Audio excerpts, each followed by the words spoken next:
Assalamualaikum warahmatullahi wabarakatuh. Jumpa lagi di channel Nabla Education. Oke teman-teman, pada video kali ini kita akan membahas soal KSN SMA Fisika tahun 2020 ya, tingkat kabupaten nomor 6. Oke, langsung saja kita lihat soalnya ya. Soal ini punya bobot 15 poin. Sebuah partikel bermasa M meluncur di atas di atas sebuah lengkungan logam licin ABC. Titik B adalah titik terendah lintasan yang berbentuk setengah lingkaran dengan jari-jari R. Lihat gambar ya. Selama partikel meluncur pada lengkungan, dua buah gaya F1 dan F2 bekerja pada partikel. Diketahui besar kedua gaya konstan, arah F1 selalu menyinggung lengkungan, sedangkan arah F2 konstan membentuk sudut beta terhadap garis horizontal. Jika partikel dilepaskan di titik A dan percepatan gravitasi adalah G, maka tentukan yang pertama adalah usaha total oleh gaya F1 dan F2 ketika partikel sampai di titik B. Nyatakan jawaban Anda dalam F1, F2, R, dan beta. Yang kedua adalah besar gaya kontak antara massa M, massa partikel ya, dengan lengkungan di titik B. Nyatakan dalam F1, F2, R, M, G, dan beta. Dan yang ketiga adalah besar gaya F2 jika laju partikel di titik C sama dengan 0. Nyatakan jawaban Anda dalam F1 dan beta. Oke, di sini kita diberi petunjuk nilai integral ya, integral sin x dx itu negatif cos x plus c, dan integral cos x dx adalah sin x plus c. Oke, yang pertama kita bahas dulu yang pertanyaan A ya, usaha total oleh gaya F1 dan F2 ketika partikel sampai di titik B. Oke, kita bisa mulai dengan menuliskan konsep atau persamaan usaha ya. Ini karena apa namanya? A dan A-nya itu partikelnya bergerak dari A ya. Jadi usaha yang akan dilakukan selama perjalanan ini bisa kita tuliskan ya dalam bentuk integral, bahwa usaha itu sama dengan integral F dot ds ya, F dot ds, di mana F adalah gaya dan S adalah perpindahannya. ds itu adalah elemen perpindahannya. Nah, di sini yang bekerja adalah F1 dan F2. Berarti nanti secara vektor boleh kita tuliskan W-nya adalah integral F1, yang ini kita tulis secara vektor dulu ya, ditambah F2 ds. Nah, seperti ini. Nah, kemudian untuk melihat pergerakan dari partikel itu, coba kita gambarkan diagram gaya yang bekerja pada partikel tersebut ya, dan kita beri satu variabel baru yang kita sebut theta seperti ini.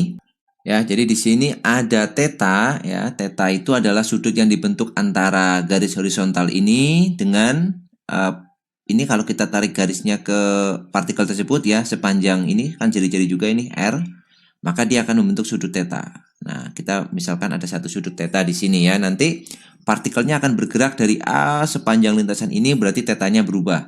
Nah, karena nanti pergerakan partikel itu perpindahannya itu sepanjang lintasan ini, keliling setengah lingkaran ini ya, berarti nanti ds-nya kita gunakan panjang ini ya, ds-nya bisa kita gunakan panjang ini, dan kita menggunakan variabel R sama theta ya. Teman-teman ingat kalau misalkan kita punya satu sektor atau juring kayak gini ya, kalau di sini sudutnya theta, di sini adalah jari-jarinya R, kemudian ini adalah S, maka kita punya S-nya itu sama dengan R theta ya kan.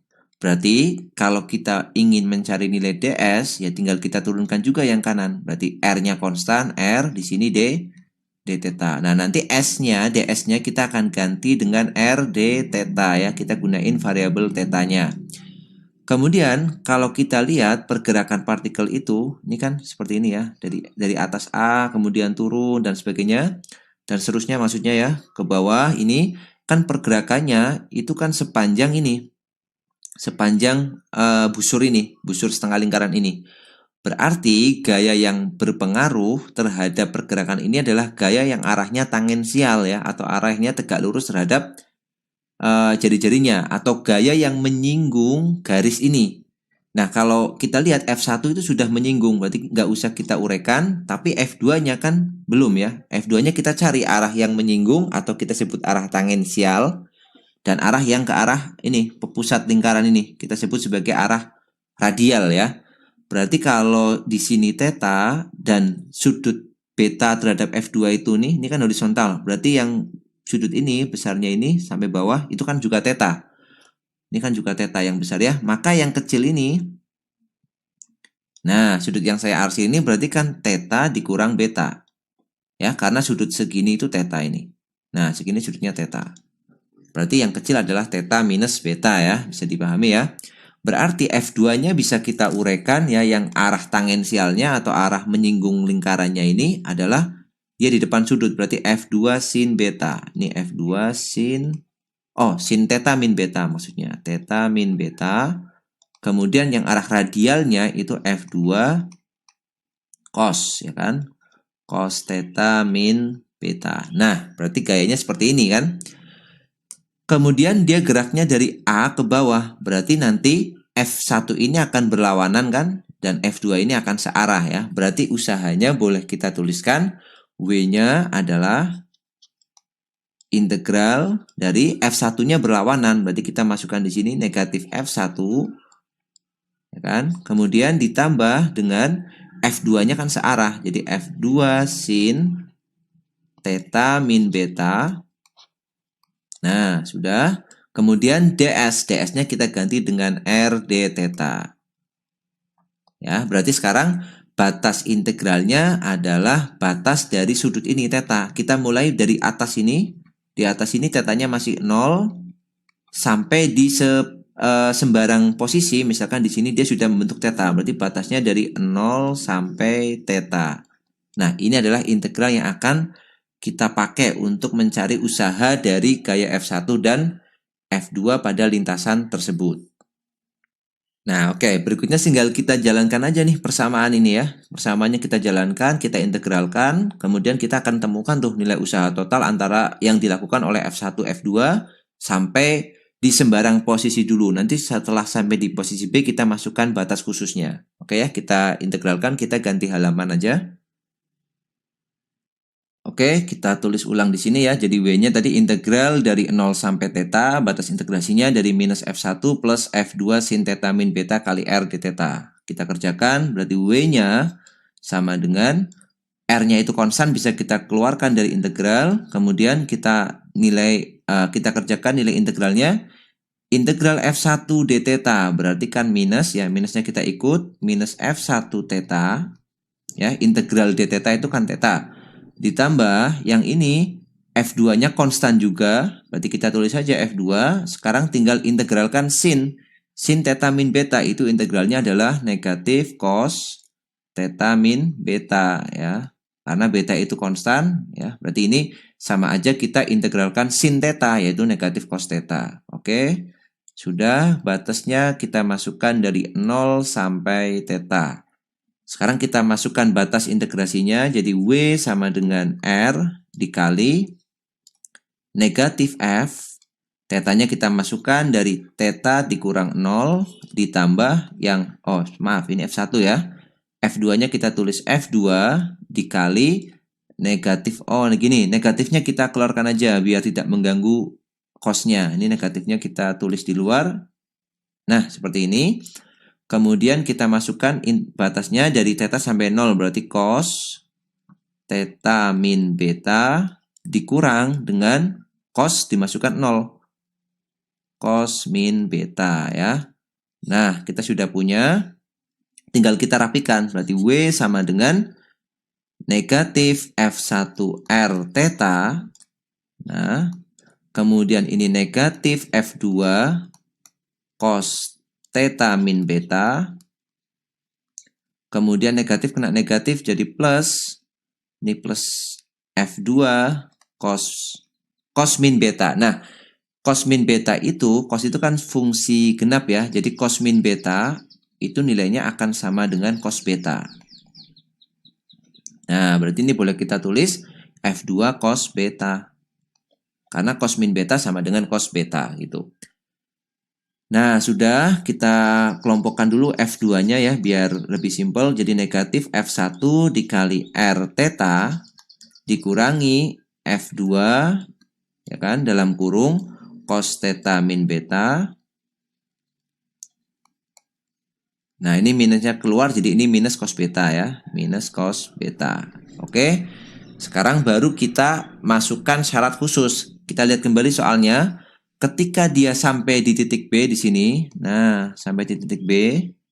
Itu berarti tetanya sudah berapa? Tetanya sudah 90 derajat. Mula-mula 0 sampai di sini. Di titik B itu teta sama dengan pi per 2 atau 90 derajat. Nah, kita masukkan tetanya di sini. Jadi usaha dari A ke B, usaha dari A ke B yang dilakukan oleh F1 dan F2 ya, A ke B itu terjadi pada saat tetanya sama dengan 90 derajat atau pi per 2. Berarti WAB-nya itu akan sama dengan minus F1 dikali R dikali pi per 2 dikurang F2 dikali cos pi per 2 min beta. Kemudian ini dikurung. Oke, dikurang cos beta. Oke, kita rapikan bentuknya. Cos pi per 2 min beta itu kan nilainya sama dengan sin beta ya. Jadi cos 90 dikurang X itu kan sama dengan sin X ya. Karena dia di kuadran 1, jadi positif nilainya. Berarti ini jadi sin X ini nanti. Maka W-nya itu bila kita teluskan, ya kita pindah di samping ini, berarti WAB itu akan sama dengan minus F1R pi per 2, atau pi per 2-nya saya taruh di depan, pi per 2 F1R, kemudian minus F2 dikalikan dalam kurung sin beta dikurang cos beta. Oke, nah ini adalah usaha yang dilakukan oleh F1 dan F2 selama dia bergerak dari A ke B. Oke, ini adalah jawaban yang untuk pertanyaan A ya. Jadi sudah kita temukan dalam bentuk F1, R, dan beta. Sekarang kita jawab yang B. Apa coba pertanyaan B tadi? Besar gaya kontak antara massa M dengan lengkungan di titik B. Oke, kita akan mencari gaya kontak. Atau tidak lain, kita cari gaya normalnya ya. Terlebih dahulu kita gambarkan dulu diagram gaya yang bekerja pada benda pada saat dia ada di titik B di sini. Bagaimana diagram gayanya? Oke, kita gambarkan di sini. Nah, jadi misalkan bendanya sudah sampai di posisi B di sini, otomatis dia akan punya gaya berat ya, W, Mg. Kemudian dia akan ada gaya kontaknya atau gaya normalnya, N. Kemudian ada F1, F1 itu ingat tadi, dia selalu tegak lurus atau menyinggung dengan permukaan lengkungan ini. Berarti F1 ke arah kiri di sini. Ada F1 dan F2-nya ada dua komponen ya. F2 itu membentuk sudut beta terhadap horizontal. Horizontalnya ini, berarti F2-nya ke sini. Ini F2. Sudutnya itu beta di sini. Nah, maka kita bisa uraikan nih, F2-nya kita uraikan ya ke arah kanan yang menyinggung dan ke arah radial ya, F2Y-nya ke arah radial. Kita bisa gambarkan seperti ini. Ya, jadi ada komponen F2 cos beta yang ke kanan ini dan komponen F2 sin beta yang ke atas ya. Nah, sekarang kita tinggal mencari gaya normalnya ya. Kita lihat tinjau gaya yang arahnya vertikal seperti ini ya, arahnya radial kalau di sini berarti.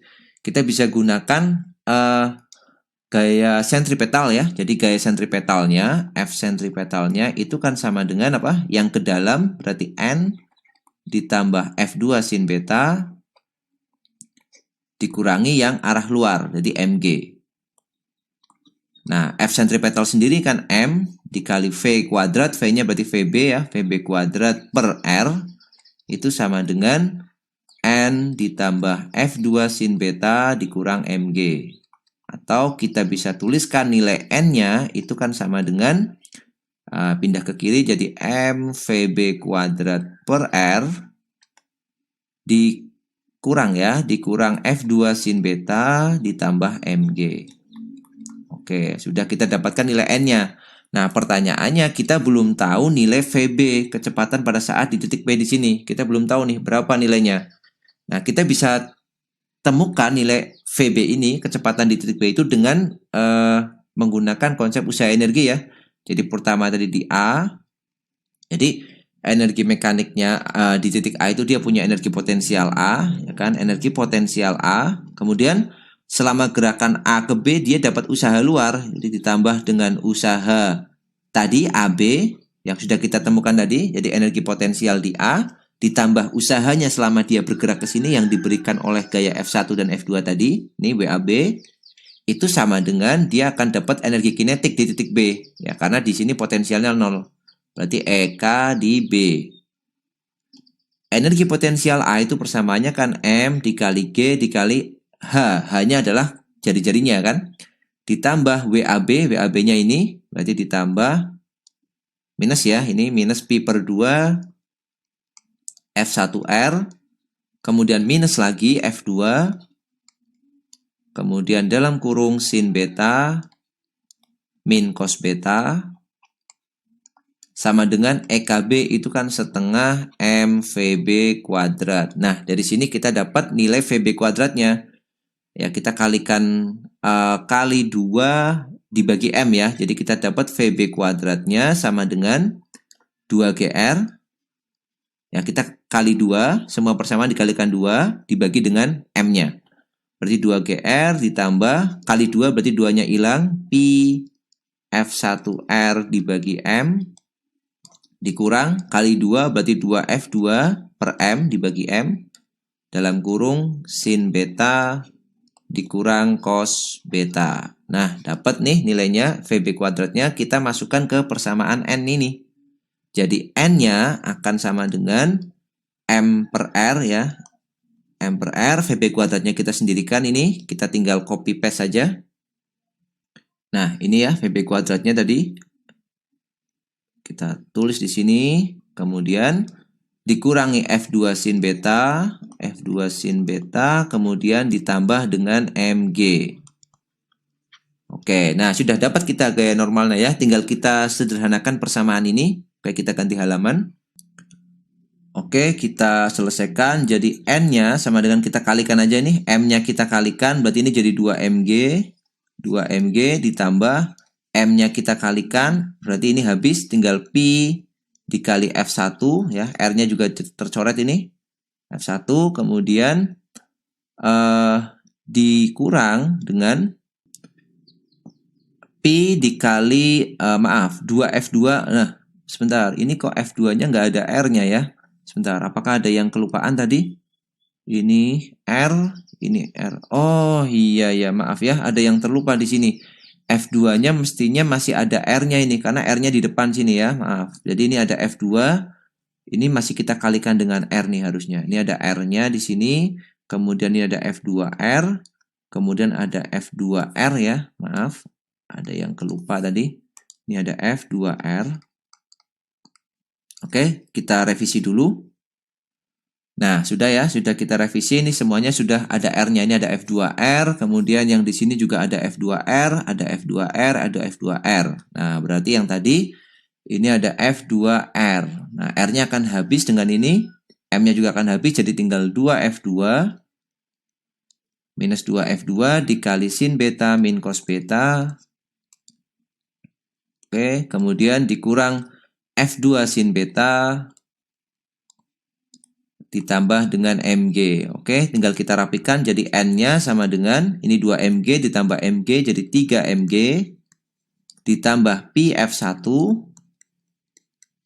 Kemudian ini ada 2F2 sin beta, ada F2 sin beta ini. Minus 2F2 minus F2. Jadi minus 3F2 sin beta.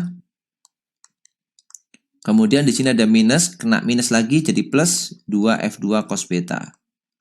Nah, ini adalah persamaan atau nilai dari gaya normal pada saat dia di titik B. Kita sebut aja NB atau gaya kontak pada saat di titik B. Yaitu 3MG ditambah PF1 dikurang 3F2 sin beta ditambah 2F2 cos beta. Atau kalau mau disederhanakan ya boleh ya F2-nya dikeluarkan. Bisa jadi 3MG ditambah PF1 dikurang F2, ya kita keluarkan F2-nya jadi 3 sin beta dikurang 2 cos beta. Ini juga boleh.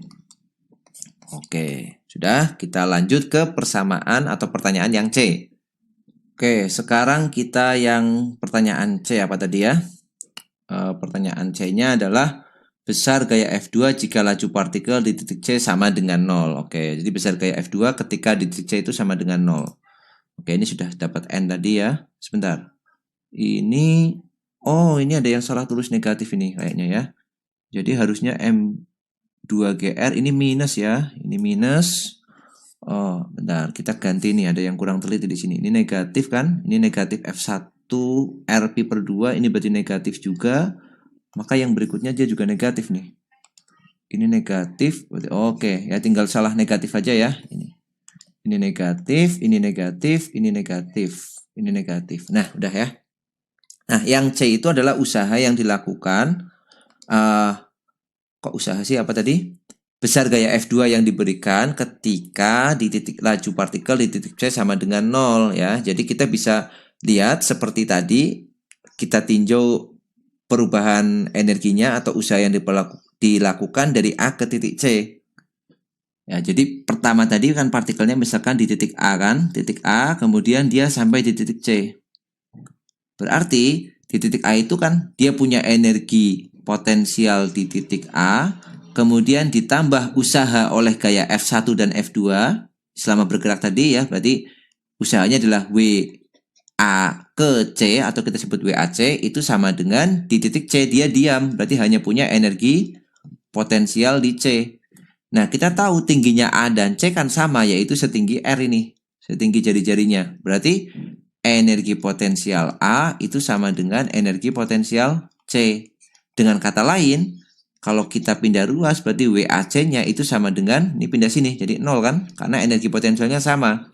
Nah, WAC itu apa? WAC bisa kita peroleh dengan menggunakan persamaan W tadi nih. W yang secara umum ini ya, kita bisa pakai persamaan ini. Nah, kita dapat W-nya ini. Kita pakai lagi aja ini kan. Ini kita pakai di sini. Nah, berarti WAC itu sama dengan ini. Ini WAC. Apa yang membedakan? Pada saat di titik C, itu nilai tetanya adalah 180 derajat atau pi. Kalau tadi di titik B kan 90 derajat. Sekarang di titik C itu tetanya pi. Kenapa? Karena dari sini ke sini nih. Dari ini sampai sini. Ini tetanya, yaitu pi.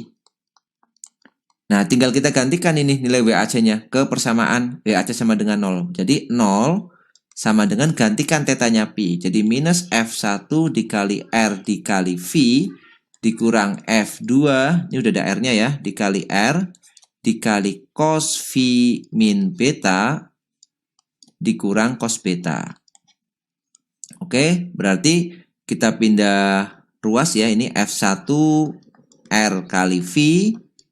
Ini negatif, F2 dikali R. Nah, cos V min beta, ya, cos 180 dikurang X, itu kan nilainya sama dengan negatif sin X. Oh, negatif cos X, maaf ya, karena pakai angka 180, dia nggak ngubah nilai. Jadi negatif cos X, karena dia di kuadran 2. Jadi ini akan menjadi F2R dikali negatif cos X negatif, X-nya beta ya. X-nya beta di sini. Negatif cos beta dikurang lagi cos beta. Maka kita akan dapatkan nih yang ruas kanan saya tulis ulang di sini. Negatif kena negatif. Ini jadi 2 kali. Berarti positif ya. 2F2R cos beta. Maka F2-nya bisa kita dapatkan, pindah sini, maka F2-nya sama dengan R-nya kita hilangkan ya. Berarti F2 sama dengan F1 kali Pi dibagi dengan 2 cos beta. Nah, ini kita dapat untuk pertanyaan yang C ya. Jadi gaya F2 supaya di titik C itu kecepatannya 0 adalah F1 kali Pi dibagi F2 cos beta dibagi 2 cos beta. Nah, dapat nih F2-nya. Oke ya, itu sudah kita bahas soal yang nomor 6 untuk soal KSK tahun 2020. Ini topiknya tentang usaha dan energi. Oke, semoga video ini bisa membantu teman-teman yang sedang belajar untuk KSN tahun-tahun berikutnya ya. Dan semoga ada manfaatnya. Sampai jumpa di video selanjutnya. Terima kasih yang sudah menyaksikan video ini. Assalamualaikum warahmatullahi wabarakatuh.